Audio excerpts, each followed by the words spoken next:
国坛陨落中的合体金刚 FOC 混天豹的表现，想必让无数的游戏粉丝都为之着迷啊。而相关的混天豹玩具却是这样的、以及这样的。而在这款游戏发售14年后的今天，我们终于瞥见了 FOC 混天豹玩具的另一丝曙光。今天视频的主角正是来自当年赛博坦陨落中组成混天豹右腿的成员，由国内第三方厂家 Rising Force 出品的 FOC 诈骗。变形金刚看鲨鱼，引您分享好玩具。Hello， 各位成员们好，我是鲨鱼头。本期视频给各位带来是国内第三方厂家 Rising Force 设计的 Snatch 掠夺，也就是我们的 FOC 诈骗啊。首先我想说的是，官方 SSG 一线不尽人意的重置，以及当年 FOC 混天豹的离谱设计，也是让我觉得还原游戏造型的混天豹玩具已经化为了泡影啊。没想到现如今还有国内厂商可以记得游戏线，这真的是非常难得了。这款 Rising Force 诈骗虽然只有经典比例的大小，但是它的细节以及造型刻画还是相当到位的。和官方 WFC 擎天柱进行简单的对比，诈骗虽然显得略高了一些，但是游戏里混天豹合体后那个夸张的比例，让我觉得它就算是做成 MP 比例，可能也不够大啊。诈骗身上的色块以及零件分布，对于设定图以及游戏造型来说，可以说是相当还原了。比较还原设计图的头雕，身上各处的紫粉色涂装，轮胎的锁定零件等等，都有做出非常好的还原。这里的变形设计也是相当用心的，我们一会儿就会提到。由于游戏过程是以第二人称进行的，所以 Rising Force 对诈骗的背部造型也有着非常细节的刻画。不论是背部隆起的肌肉线条，还是脊柱精细的造型和涂装，肋部米色零件的延展包裹，以及肩部导弹的假零件设计，都让它在玩家的视角下有着很出色的表现啊。当然了，和它造型同样出色的还有它的可动性。头部球冠360度旋转，有着一定的抬头关节。由于变形缘故，它有着很大的低头角度。肩膀的也有干涉，但是这边做出了双段的关节。它也有着很大幅度的蝴蝶关节。肩膀旋转360度，曲肘90度。使用变形关节错位，大小臂可以进行贴合。由于变形结构原因，它也可以向后曲肘。手腕旋转360度，食指单段可动，后三指连在一起可动。手部为5毫米插孔，可以插入附带的小枪。腰转360度，解锁背包则可以获得更大的侧腰角度。当然了，这些也都是它变形成为混天豹腿部后可以用到的可动。前踢接近90度，屈膝90度，后踢45度，侧踢90度，脚部侧向接地关节90度。由于变形缘故，它还有着后侧的接地。总的看来，这款诈骗的可动性对于经典比例而言是完全够用了。而且正如我刚才所说，为了保全人形造型的高还原度，这款 RF 诈骗的变形设计也是大有亮点的。有些朋友可能会觉得说明书不够清晰，这边小沙就和大家边讲解边变形吧。首先让我们从诈骗的上半身开始变起，我们先转到人形的背部，解锁2片米色零件，也将肩部的导弹零件进行解锁，然后就可以将整个背部解锁，然后打平了。收起背部的黑色连杆，再将这4片零件进行翻折，回到人形正面，拉出整个车头，将米色零件利用球冠进行翻转，再将肩部的导弹利用根部关节进行翻折。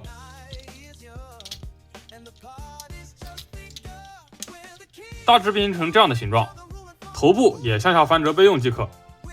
然后我们来变形手臂的部分，首先打开锁定轮子的米色零件，将轮子利用上方的球冠进行避让，翻出肩膀前侧的卡扣零件，双次折叠收纳米色零件，胳膊处的黑色零件进行翻折。注意此处的黑色零件需要朝向前方，打开小臂后侧的盖板，再将整个小臂向上翻起，拳头旋转180度之后收入小臂内侧即可。从肩膀下侧的零件将整个手臂向上翻起，轮胎零件卡在下方的卡槽即可。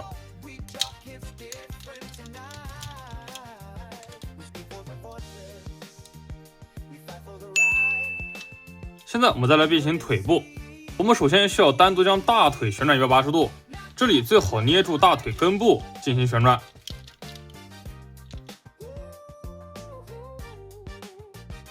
接下来我们需要解锁小腿的纬度卡扣，略微翻起内部的造型零件，再拔出小腿外侧的零件，然后将小腿前侧的零件整个旋转180度。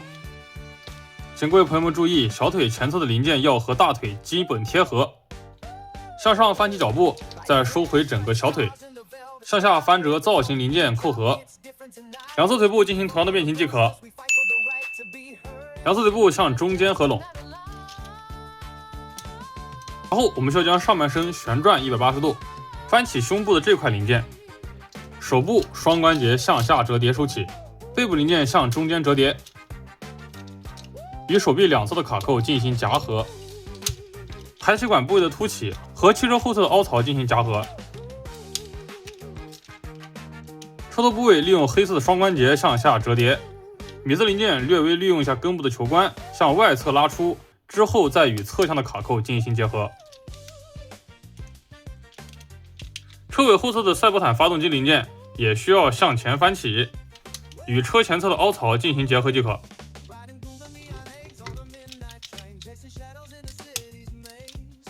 武器可以通过插槽插在车尾部的中央。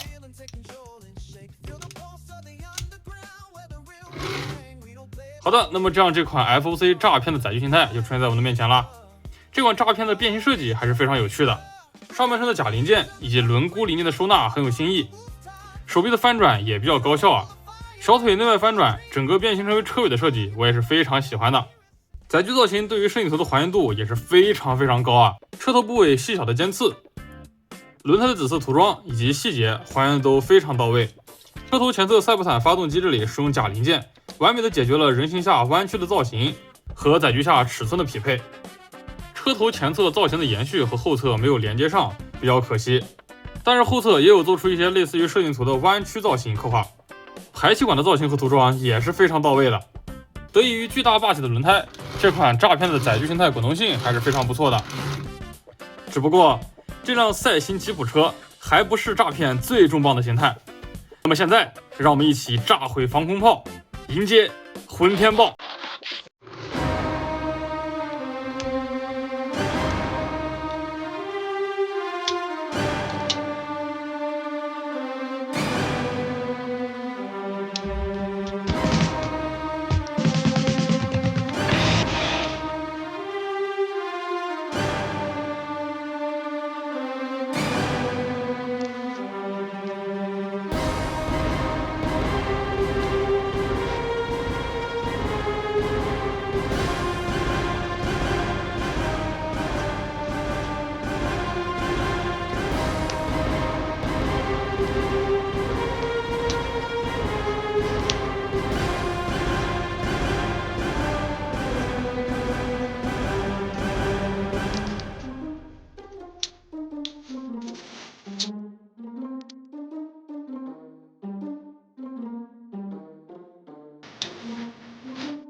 毕业之后，混天豹的右腿就出现在我们的面前了。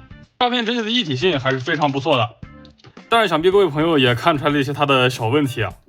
它大腿的齿轮是通过左右齿轮扣合的啊，这里的卡扣更多只是定位作用，后续的袭击会对两侧进行更加稳定的夹合啊。两侧的齿轮有着90度的屈膝，脚部也有着45度左右的侧向接地以及一定的前后接地啊。从这只美丽的右腿，我仿佛就能看到这款 FOC 混天豹光明的未来了。诈骗它真的是一个人组成的右腿，不需要什么框架啊。据厂家所说，这套合体除了混天豹的背炮以外，无需任何配件，基本上是一体合体啊。这真的让我非常期待袭击的设计了。好的，那么总结一下这款 Rising Force 混天豹的第一位成员诈骗吧。它的人形造型相当还原，涂装和质感也很到位，对于游戏中更多看到的背部造型更是十分的用心啊。它的可动比较优秀，变形也有着很多有趣的巧思，载具造型还原度很高，部分零件有点薄，但是玩具整体的质量还是比较不错的。诈骗作为玩家在游戏中操作较多的混天豹成员，他孤身一人炸毁防空炮，以及最后合体的剧情都给我留下了非常深刻的印象啊。这款 Rising Force 诈骗，无论是作为单体把玩，还是作为混天豹的右腿，都相当出彩。游戏线题材的玩具是真的很少啊。